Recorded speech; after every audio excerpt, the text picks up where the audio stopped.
ರಾಧೆ ರಾಧೆ ಸ್ನೇಹಿತರೆ, ನಿಮಗೆಲ್ಲರಿಗೂ ನಮ್ಮ ಚಾನಲ್ಗೆ ಸ್ವಾಗತ ಸುಸ್ವಾಗತ. ಸ್ನೇಹಿತರೆ, ಒಮ್ಮೆ ವಿತಂಡವಾದಿಯೊಬ್ಬ ಗುರುವಿನ ಬಳಿಗೆ ಬಂದು ವಿಷಯವೊಂದರ ಬಗ್ಗೆ ಅನಾವಶ್ಯಕವಾದ ಕೇಳಿದ. ಗುರು ಸಾವಧಾನ ಚಿತ್ತದಿಂದ ಎಷ್ಟೇ ಸರಳವಾಗಿ ಬಿಡಿಸಿ ಹೇಳುತ್ತಿದ್ದರೂ ಅವನು ಒಪ್ಪದೆ ಮೇಲಿಂದ ಮೇಲೆ ಪ್ರಶ್ನೆಗಳನ್ನು ಕೇಳಿ ವಿತಂಡವಾಗಿ ವಾದ ಮಾಡುತ್ತಿದ್ದ. ಅವನಿಗೆ ಬುದ್ಧಿ ಕಲಿಸಬೇಕೆಂದು ನಿರ್ಧರಿಸಿದ ಗುರುಗಳು ಒಳಗೆ ಹೋಗಿ ಚಹಾ ಸಿದ್ಧಪಡಿಸಿ ತಂದರು. ಅವನ ಮುಂದೆ ಒಂದು ಖಾಲಿ ಲೋಟವನ್ನಿಟ್ಟು ಅದರೊಳಗೆ ಚಹಾ ಸುರಿಯಲಾರಂಭಿಸಿದರು. ಲೋಟ ತುಂಬಿ ಚಹಾ ಹೊರಕ್ಕೆ ಚೆಲ್ಲುತ್ತಿದ್ದರು.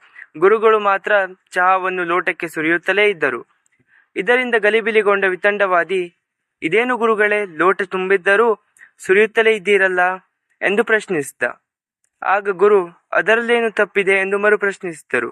ಅದಕ್ಕೆ ವಿತಂಡವಾದಿಯು, ತುಂಬಿರುವ ಲೋಟ ಖಾಲಿ ಮಾಡದ ಹೊರತು ಚಹಾ ಹೇಗೆ ಪುನಃ ಲೋಟದೊಳಗೆ ಹೋದೀತು ಎಂದು ಕೇಳಿದ. ಅದಕ್ಕೆ ಗುರುಗಳು, ನೀನು ಸಹ ಅಷ್ಟೇ, ಈ ಚಹಾ ಲೋಟದಂತೆಯೇ ಆಗಿದ್ದೀಯ. ನಿನ್ನದೇ ಅಭಿಪ್ರಾಯ ಆಲೋಚನೆಗಳಿಂದ ತುಂಬಿ ಹೋಗಿದ್ದೀಯ. ಹಾಗಾಗಿ ನಾನು ಹೇಳುವುದು ನಿನ್ನ ತಲೆಯೊಳಗೆ ಇಳಿಯುತ್ತಿಲ್ಲ. ಮೊದಲು ಬೇಡವಾದದ್ದನ್ನೆಲ್ಲ ಹೊರಹಾಕು, ನಂತರ ನಾನು ಹೇಳುವ ಮಾತು ನಿನ್ನ ತಲೆಯ ಒಳಗೆ ಹೋಗುತ್ತದೆ ಎಂದು ಬುದ್ಧಿ ಹೇಳಿದರು. ತನ್ನ ತಪ್ಪಿನ ಅರಿವಾದ ವಿತಂಡವಾದಿಯು ಅಂದಿನಿಂದ ವಾದ ಮಾಡುವುದನ್ನೇ ನಿಲ್ಲಿಸಿದ.